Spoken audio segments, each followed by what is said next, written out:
ॐ सदाशिवसमारम्भां शङ्कराचार्यमध्यमाम् अस्मदाचार्यपर्यन्तां वन्दे गुरुपरम्परां। हरिः ॐ श्रीगणेशाय नमः, श्रीसरस्वत्यै नमः, श्रीगुरुभ्यो नमः। जय श्री कृष्ण बधा विद्यार्थी मित्रों ने लास्ट पाठ में आपणे भण्या था सूक्ष्म शरीर। सूक्ष्म शरीर एने ज लिंग शरीर कहेवामां आवे छे अने अपंचीकृत सूक्ष्म भूतोथी एनी उत्पत्ति बताववामां आवे छे। अपंचीकृत सूक्ष्म भूतथी एनी शुं बताववामां आवे छे? उत्पत्ति। अने ए लिंग शरीर को एने के एने तमे सूक्ष्म शरीर को अने एना 17 अवयवों छे। पंच ज्ञानेन्द्रिय, पंच कर्मेन्द्रिय, पंच वायु है ना, प्राण वायु, अपान वायु, उदान वायु, व्यान वायु अने समन वायु मन अने बुद्धि। आने 17 अवयवों तरीके कया छे अने ए अवयवों कोना छे? सूक्ष्म शरीर। जेमां आपणे वात थई हती के आपणुं स्थूल शरीर छे तो एना बधा अवयवों छे, एम आ बधा एना अवयवों छे। पछी विज्ञानमय कोष छे, ज्ञानेन्द्रियों थी सहित जे बुद्धि है ने, ज्ञानेन्द्रियों थी सहित एवी जे आ बुद्धि है तो ए कोष ने कहेवाय विज्ञानमय कोष। ए बात करी। पछी ज्ञानेन्द्रिय सहित जे मन है एने मनोमय कोष कीधुं। ज्ञानेन्द्रिय सहितनु जो मन होय तो एने मनोमय कोष कहेवानो। ज्ञानेन्द्रिय सहितनो जे बुद्धि होय तो एने विज्ञानमय कोष कहेवानो। अन्नमय कोषनी तो चर्चा आवशे ज। आपणे आ पूरुं अन्नथी ज बनेलुं छे शरीर। ये पूरा जो शरीर है ये अन्न का ढेर ही है। ढेर एटले ढगलो, आ अनाजनो ढगलो छे। एटले जेटલું शरीर जेनुं जाडું होय आवा होय तो समजवानुं मोटो ढगलो, अनाजनो मोटो ढगलो छे। तो आपणे चर्चा करी। पछी ए कर्मेन्द्रियो जे छे ए आकाश आदिना रजोंशथी उत्पन्न थाय छे ए पण आपणे जोयुं। अने पछी वात आवे छे, कारण के पंच ज्ञानेन्द्रियनी वात पूरी थई, पंच कर्मेन्द्रियनी वात पूरी थई, मन बुद्धिनी वात पूरी थई, मन बुद्धिनी। हवे आ वध्या शुं? वायु। तो पंच वायु छे ए पण तमारे सूक्ष्म शरीर में आवे छे। तो ए वायु कया कया छे एनी चर्चा करता बतावे छे। कहे छे के वायवः प्राणापान व्यानोदान समानाः। ए 5 वायु कया छे? प्राण, अपान, व्यान, उदान, समान। तमे तर्क संग्रह छे एमां पण भणी गया छो कि भाई वायु तो एक ज छे। सर्व शरीरांतः संचारी वायु प्राण। केवा लक्षणों आप्या दरेकने। एम शास्त्रकारोए आमां हवामां वातो नथी। कोई एम पूछी दो कि प्राणवायु एटले शुं तो एने कंई खबर न होय तो एम कहे के आपणे आ नाम ऑक्सिजन, ऑक्सिजन एटले के प्राणवायु ત્યાં સુધી કહી દઈએ કદાચ થોડું ભણ્યો હોય તો। શાસ્ત્રકારો તમને સચોટ લક્ષણ આપે। શરીરાંતઃ સંચારી વાયુ પ્રાણ। અને પછી એમ એક એક પદનું પદકૃત્ય છે। શરીર અંતઃ સંચારી કેમ કીધું? નકર બાહ્ય સંચારી છે એ પ્રાણવાયુ થઈ જાય। હા, શરીર અંતઃ સંચારી વાયુ પ્રાણ। પછી ધનંજય, કૃકલ ઇત્યાદि વાયુની ચર્ચા છે। એ શાસ્ત્રકારો પાસે કેવું છે, એક એકના લક્ષણો છે, એક એકની બધી વાતો છે, જબરજસ્ત। તો તર્ક સંગ્રહમાં આપણે ભણી ગયા ને પ્રાણની વ્યાખ્યા। પછી સચ એકઃ અપી ઉપાધિ ભેદાત પ્રાણાપાનાદિ સંજ્ઞામ લભતે। વાયુ છે ને શરીરાંતઃ સંચારી વાયુ, હા છે એક જ, પણ ઉપાધિના કારણે પ્રાણ, અપાન, વ્યાન, ઉદાન, સમાન ઇત્યાદि સંજ્ઞાને પ્રાપ્ત કરે છે। જેમ કે આમ જોવો તો પ્રાણ શબ્દની વ્યુત્પત્તિ શું થાય? અનિતિ श्वसिति प्रकर्षेण अनिति श्वसिति इति क्वेप પ્રાણ અનક શ્વસક પ્રાણ અને ધાતુ છે અદાદીનો અનક પ્રાણને અનકમાં ક ઈ છે એટલે ખબર પડી જાય કે અદાદીનો છે. સિદ્ધેમના ધાતુ પાઠ છે ને એમાં બધું એવું સિસ્ટમ ગોઠવેલી છે કે ક ઈત હોય ને તો અદાદીનો છે, ચ ઈત હોય ને તો દિવાદીનો છે. ધાતુમાં જ ઈત મૂકી દઈએ એટલે તમને ખબર પડી જાય એટલે અનિતિ બને. પ્રઉપસર્ગ લાગે તો પ્રાણીતિ બને. પ્રાણીતિ એ પ્રાણન એવા જ અર્થમાં છે. પછી અપાન કેમ કીધું ભાઈ? વાયુ તો એક જ છે. રામ છે એ રસોઈ બનાવે તો પાચક છે, ભણાવે તો પાઠક છે, પછી લખે તો લેખક છે, માગે તો યાચક છે, પછી દોડે તો ધાવક છે, કોઈ કાર્ય કરે છે તો કરતા છે, પછી ચિંતન કરે ચિંતન કરે તો ચિંતક છે. રખું છે આપણે હે ને. ગોતે તો અન્વેષક છે, પહેરે તો ધારક છે. તો એક જ રામ નામના વ્યક્તિને આપણે પાચક, ભોજક, પાઠક, અન્વેષક, કર્તા, યાચિતા, યાચક, ગોપતા, રક્ષિતા, હે ને, દ્રષ્ટા, અનેક કર્તૃવાચક તમે લગાડો તો બને છે. કેમ ભાઈ? રામ તો એક છે તો એ પાચક કેમ છે? તો કે ભાઈ ક્રિયાના કારણે આપણે એને પાચક કહીએ છીએ. વ્યક્તિ એક પણ અલગ અલગ ક્રિયા કરે હે ને તો એને આપણે શું કહીએ છીએ? પાચક, પાઠક વગેરે. ક્રિયારૂપ ઉપાધિ ભેદના કારણે ભિન્ન ભિન્ન નામોથી આપણે એનો વ્યવહાર કરીએ છીએ. એવી રીતે સચૈકોપ્યુપાધિ ભેદાત પ્રાણાપાન આદિ સંજ્ઞામ લભતે. એક જ છે છતાં પણ ઉપાધિ ભેદના કારણે પ્રાણાપાન વ્યાન ઉદાન સમાનની સંજ્ઞાને પ્રાપ્ત કરે છે. જેમ કે નાડી મુખેશુ વિતરનાદ વ્યાન, નાડીઓને ખુલ્લી રાખે છે, વિસ્તાર રાખે તો વ્યાન વાયુ. અન્ના દેહે અધોનયનાદ અપાન, હે ને, પછી બધું સમાન રાખે છે અને તો એ સમાન વાયુ. અને અદના દેહે ઉર્ધ્વનયનાદ ઉદાન, ઉદાન વાયુ બગડ્યો હોય તો ઉલટી થઈ જાય. પ્રાણ, અપાન, ઉદાન, વ્યાન સમાન. સમુન્નયનાથ જઠરાગને હે સમુન્નયનાથ સમાન. કેવી વ્યાખ્યાઓ આપી છે હે ને.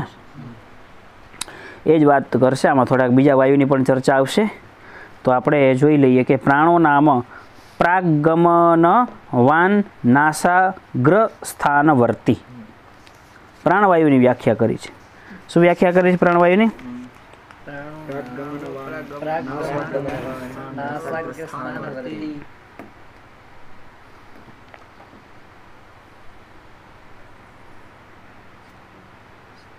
પ્રાણવાયુ કેને કહેવાય છે?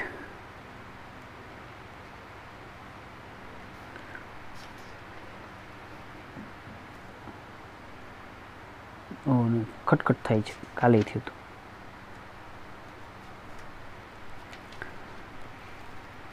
પ્રાણો નામ કે છે મનોમય તારે થયું, એની પહેલાં હમણાં થયું હતું. મનોમય कोश इच्छा शक्ति संपन्न है, अतः विवेक का साधन कहलाता है तथा प्राणमय कोश गमनादि क्रिया संपन्न कार्य. ठीक है, चलो ओके. आने केम આપણે લઈએ જોઈએ.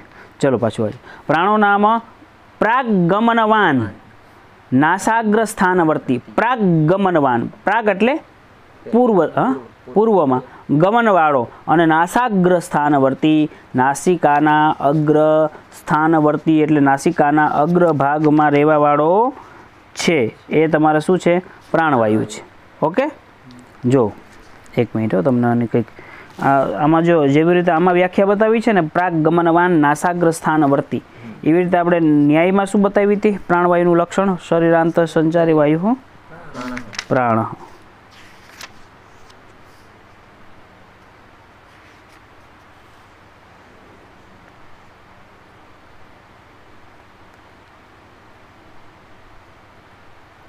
તૈતરીય બ્રાહ્મણનો એક શ્લોક છે. प्रागमनमग्रतो निस्सरणं यद्यपि कि प्राणो हृदये इति श्रुतेः हृदयस्थानः પ્રાણઃ તથાપિ નાસાગ્રે પ્રત્યક્ષમ ઉપલભ્યત્વાત છે ને. નાસાગ્રવર્તી કેમ કીધું? અહીંયા થોડો પ્રાણવાયુ રહે છે, પણ કહે છે હૃદય સ્થાન પ્રાણ. પ્રાણવાયુનું સ્થાન છે ને એ હૃદયમાં છે. હૃદય કઈ બાજુ હોય? ડાબી બાજુ, હે ને. સ્થૂલ હૃદય છે એ કઈ બાજુ હોય? ડાબી બાજુ. પણ રમણ મહર્ષિ એવું કહેતા કે સૂક્ષ્મ હૃદય જમણી બાજુ હોય. એવું કોણ કહેતા? રમણ મહર્ષિ. સ્થૂલ તો હોય જ, પણ એ કે જમણી બાજુ હૃદય હોય કે, પણ એ સૂક્ષ્મ હોય. એ બહુ એનો અનુભવ, કારણ કે પોતે તો આત્મ સાક્ષાત્કારી પુરુષ હતા ને એટલે. હવે એટલે કે છે નાસાગ્રવર્તી, બરાબર છે. પ્રાગગમનમ બરાબર અગ્રતઃ નિસ્સરણમ. પ્રાગગમનમ એટલે અગ્ર. પ્રાગનો અર્થ પૂર્વ પણ થાય, તમારાથી આગળ એમ. અગ્રતઃ નિસ્સરણમ, જે અગ્રતઃ એટલે આગળ આગળ નીકળતો હોય. અગ્રતઃ નિસ્સરણમ.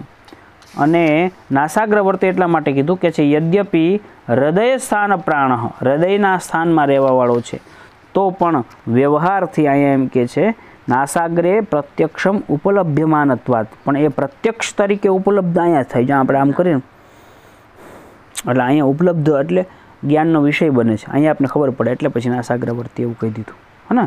આગળ અપાનો શું કીધું? અપાનો નામ અવાગ ગમનવાન પાયવાદી સ્થાનવર્તી. અપાન વાયુનું લક્ષણ કરે છે. અન્નાદેહે અધોન અપનયનાત, એ જે ન્યાયની વ્યાખ્યા છે એના કરતાં અહીં અલગ વ્યાખ્યા કરે છે. અપાનનું લક્ષણ કે છે અધો નાભેહે અધસ્તાદ ગમનવાન, એટલે નાભીથી નીચે જાતો. અપાન વાયુ આપણે છૂટે તો નાભીથી નીચેના સ્થાનો જે હોય ત્યાંથી જ છૂટે ને, હે ને. ઉપરથી છૂટે એ ડકાર છે એને અપાન વાયુ ન કહેવાય. તો અધો નાભેહે અધસ્તાદ ગમનદ્વાદ મલાપનયન વ્યાપારેણ. અને પાયુનો અર્થ થાય ગુદા. તત્સ્થાન વાનિત, એનું સ્થાન કયું છે? અપાન વાયુનું સ્થાન ગુદા. હા, પ્રાણવાયુ ક્યાં રહીએ? પ્રાણવાયુ હૃદય સ્થાન છે. અને ક્યાં રહીએ? નાસાગ્ર. અને અપાન વાયુ ક્યાં રહીએ? નાભીની નીચે. એનું સ્થાન કયું? ગુદા. નથી ધ્યાન અહીંયા? બીજે ધ્યાન છે, બીજા વિચારમાં કે ઊંઘમાં? તો બીજે ખેંચે છે ઊંઘમાં. છે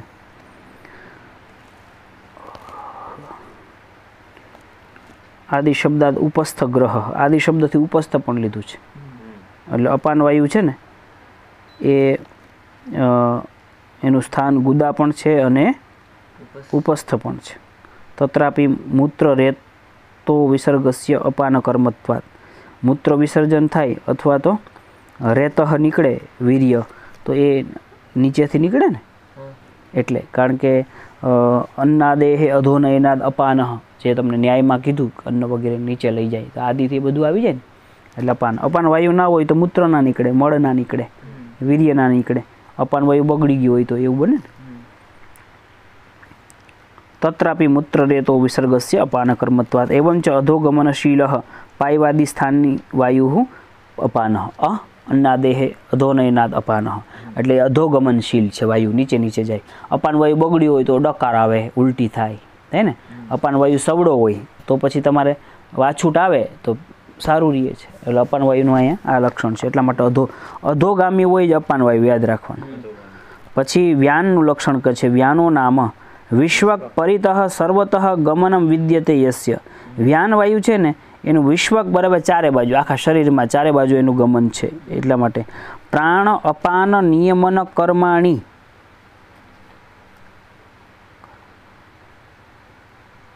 કર્મારણ્યામ અગ્નિ ઉત્પાદી વીર્યવત કર્મ હેતુત્વાત. કે છે પ્રાણ અપાન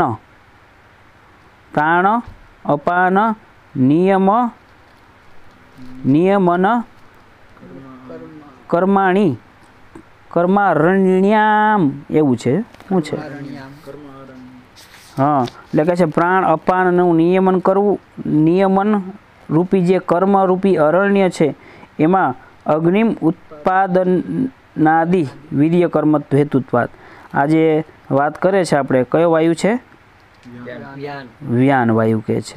એ અખિલ શરીર વર્તી હોય વ્યાનાખ્ય વાયુ, અને એ તમારા શરીરમાં અગ્નિની ઉત્પત્તિ કરવામાં પણ હેતુભૂત છે. છતાં 1 મિનિટ ઉભા રહ્યો ને. मैं જોઈને કહું કર્મારણ્યનું શું છે? हाँ ये છે शरीर में चारों ओर घूमने वाला प्राण अपान वायु के नियंत्रण करता और शरीर रूपी अरणी में अरणी मंथन करिए ने कर्मारणी છે શું છે? प्राणापान नियमन कर्मारणी कर्मारी रूपी अरणी અને એની સપ્તમી એકવચન છે કર્મારણ્યામ એટલે प्राण अपान वायु के नियंत्रण करता और शरीर रूपी अरणी में अग्नि का उत्पादक होने से व्यान नाम का वायु संपूर्ण शरीर में संचार होता है। व्यान थी शरीर में अग्नि वी અને उदान वायु એટલે શું? तो कि ऊपर की ओर उत्क्रमण करने वाला कंठ स्थान में रहने वाला वायु उदान वायु के नाम से जाता है। कंठ देशस्तु व्यान ना आ थયું प्राण अपान उदान व्यान છે। બીજું કઈ એમાં સમાન समानो नाभिमंडले खबर आवતું એવું समान वायु खाए पिए वस्तुओं का परिपाक कर उन्हें रसादी भाव को प्राप्त कराकर संपूर्ण शरीर में उन्हें जहाँ तहाँ पहुँचाता है। समान वायु है ने ए शू है? खाधेला पीधालेनु अन्नादेहे ऊर्ध्वनयन उदान जठराग्ने उन्नयनाद समुन्नयनाद समान એટલે કે છે ખાધે પીધેલું હોય समान वायु खाए पिए वस्तुओं का परिपाक कर उन्हें रसादी भाव को प्राप्त कराकर संपूर्ण शरीर में उन्हें जहाँ तहाँ पहुँचाता है। हाँ व्यान शू है बेटा? व्यान वायु में कीधुं छे हाँ व्यान नामनो वायु संपूर्ण शरीर में संचार करे छे। व्यान सर्व शरीर हृदि प्राण गुदे पानम समानो नाभिमंडले उदान कंठदेशस्तु ग्रंथदेश स्यात् पछी व्यान सर्व शरीरगः पछी आ बीजा वायुओ जे आवशे एनी वात आवशे ए आपणे करीए। क्यां गयो? हाँ व्यानो नाम विश्वगमनवान अखिल शरीरवर्ती उदानो नाम कंठस्थानीय ऊर्ध्वगमनवान पछी समानो नाम शरीर मध्यगत बराबर समान वायुનું પાછું વાંચું છું પંક્તિ વાંચું છું। સમાનો નામ શરીર મધ્યગત અશીત બરાબર શરીરમાં રહેલ જે ખાધેલ હોય પીધેલ અન્નાદિનું સમીકરણ કરવાવાળો છે। કેચિત્તુ નાગ કુર્મ કૃકલ દેવદત્ત ધનંજય આખ્યા પંચાન્ય વાયવ સંતિ ઇતિ વદંતી। કોઈક લોકો તો એમ કહે છે કે ભાઈ નાગ ક્રિકલ હે દેવદત્ત નાગ કુર્મ કૃકલ नाग कूर्म कृकल देवदत्त धनंजय 5 वायुओ वदंती कोई कहे छे। तो कहे छे तत्र नाग चलो आपणे नागनी चर्चा करी लई के नागो कोने कहेवाय। तो वाचो तो शुं छे पेलुं तत्र नाग नाग उद्गीरण करह। नाग वायु केने कहेवाय छे के छे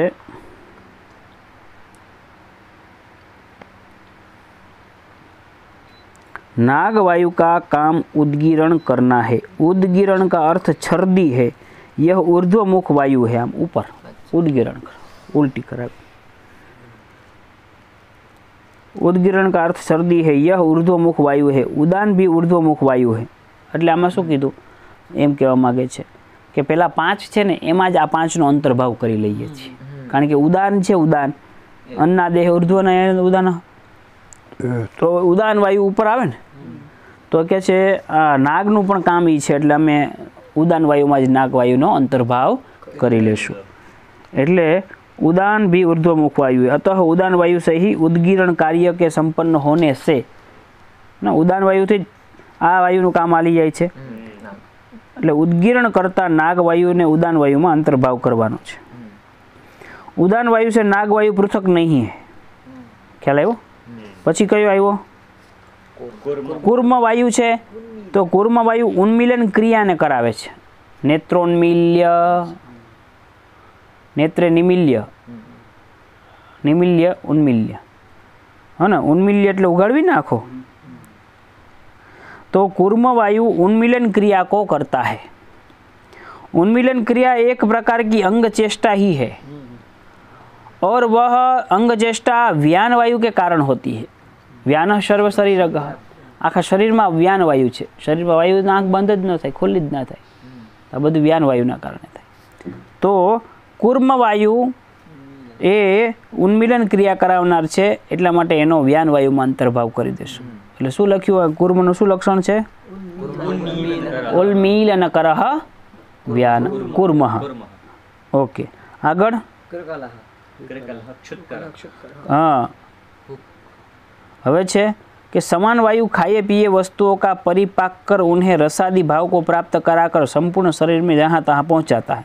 तो क्रुकल वायु क्षुद्र क्रिया को करता है, किंतु क्षुद्र माने क्षुधा, भूख की उत्पत्ति तभी होगी जब अशित माने जो खाई लिया है, भक्षित है, पी और पीत माने पी लिया है, ऐसी वस्तुओं का परिपाक होकर वे रस बने और उस रस का शरीर में समान रूप से जहाँ तहाँ प्रवेश हो जाए. क्षुद्र क्रिया करने वाले क्रुकल वायु का સમાન વાયુ में અંતર્ભાવ हो जाएगा. પછી દેવદત્ત વાયુ છે એને એ ઝુંબણ કરાવે. ઝુંબણ એટલે બગાસો આવે ને, તો બગાસામાં કયો વાયુ હોય? હા, ઝુંબ મતલબ જંભાઈ, નિદ્રા, આળસ આદિનું કારણ છે દેવદત્ત વાયુ. હે ને, નામ દેવદત્ત પણ આળસ કરાવે. નિદ્રા, આળસ आदि वातुल पदार्थों के भक्षण से हुआ करते हैं. है ने, देवदत्त वायु એટલે એવા વાતકારક પદાર્થો ખાધા હોય તો એ થાય એવું. अन्न का स्वीकार करना अपान वायु का कार्य है. अन्न का स्वीकार करना अपान वायु का कार्य है. इसलिए परंपरा जृंभण के हेतुभूत अपान वायु में जृंभण की क्रिया करने वाले देवदत्त वायु का अंतर्भाव अंतर्मुख होकर शरीर के भीतर प्रविष्ट होने वाले से अपान वायु से अन्न स्वीकृति किए जाने के संबंध में ऐतरेय में बताया गया. चलो હવે મૂળ પંક્તિ વાંચી લીધી. શુકલ અક્ષુત કરહ જૃંભણ દેવદત્ત એતેષાં પ્રાણાદિશો અંતર્ભાવ પ્રાણાદય પંચેવ. કહે છે કે આ પાંચનો પ્રાણાદિમાં અંતર્ભાવ થઈ જાય છે. એતદ પ્રાણાદિ પંચકમ આકાશાદિગત આ રજોંશેભ્યઃ મિલિતેભ્યઃ ઉત્પદ્યતે. કે છે એતદ પ્રાણાદિ પંચક જે છે એ આકાશ વગેરે છે એના મિલિત એવા જે રજોગુણ અંશ છે એનાથી ઉત્પન્ન થાય છે. ઇદમ પ્રાણાદિ પંચકમ કર્મેન્દ્રિય સહિતમ સત પ્રાણમય કોષો ભવતી. જ્યારે વાત કરી હતી ને, કર્મેન્દ્રિય જ્ઞાનેન્દ્રિય સહિત બુદ્ધિ એ વિજ્ઞાનમય કોષ, જ્ઞાનેન્દ્રિય સહિત એવા મન એ મનોમય કોષ. તો આ કે છે કે પ્રાણાદિ પંચ આ જ્ઞાનેન્દ્રિય ને હવે કર્મેન્દ્રિય સહિત એવો પ્રાણ, પંચ પ્રાણ, કર્મેન્દ્રિય સહિત પંચ પ્રાણ ને પ્રાણમય કોષ કહેવાય. હે ને, આપણે વાત કરી હતી ને કે એક જ જે આત્મા છે આપણે અહીંયા વચ્ચે છીએ તો એને કોષ એટલે આવરણ.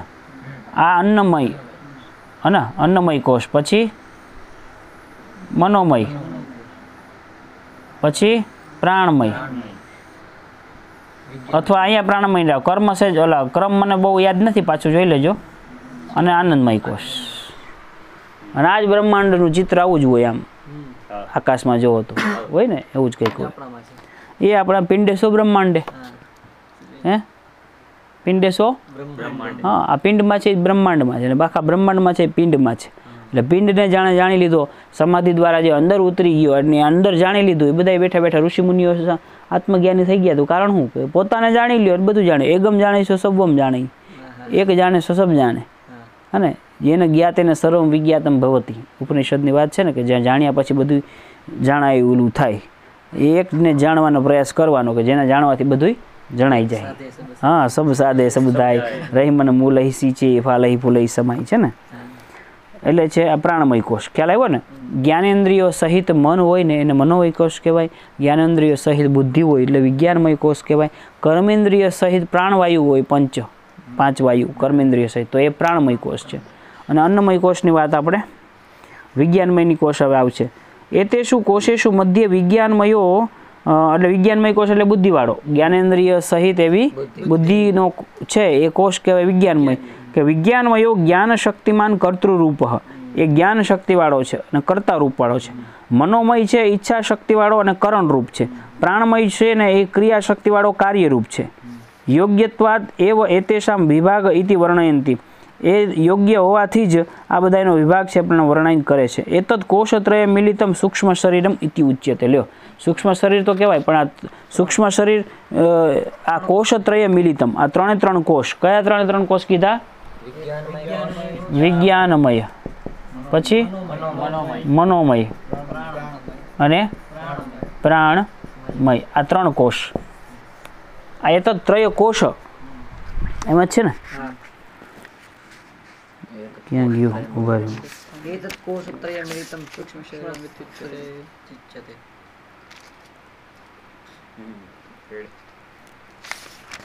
ક્યાં ગયું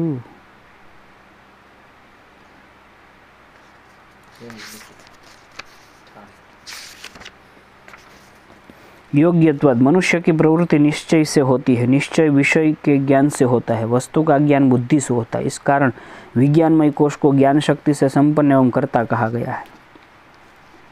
ओके, कई वांधो चलो। तो આપણે અહીંયા આ પાઠ પૂરો કરીએ છીએ। છેલ્લી પંક્તિ પાછી કરી નાખીએ। એતत् કોશત્રયમ મિલિતમ સૂક્ષ્મ શરીરમ ઉચ્યતે। આ કોષ ત્રણે કોષથી મળેલું શરીર છે એને કેવું કહેવાય? સૂક્ષ્મ શરીર કહેવાય છે। અને વિશેષ આપણે તો પહેલાં પાઠમાં પણ ભણી ગયા। ન ખબર પડતી હોય તો સારબોધીની ટીકા છે હિન્દી, એમાં પણ વિશેષ વાંચી લેજો। ઘણી એમાં સ્પષ્ટતાઓ છે, બધી સ્પષ્ટતાઓ અહીંયા તમને નથી કરતો। મૂળ પંક્તિઓનો આપણે અર્થ કર્યો। કોઈને ન સમજાયું હોય, વિદ્યાર્થીઓ જે ઘરે ભણે છે તો ન સમજાયું હોય તો કોમેન્ટમાં પૂછી લેજો, અથવા મને ફોન કરીને પણ પૂછી લેજો। અચ્છા, સ્વાંદીપની પાછા આવો ત્યારે પૂછી લેજો। જય શ્રી કૃષ્ણ।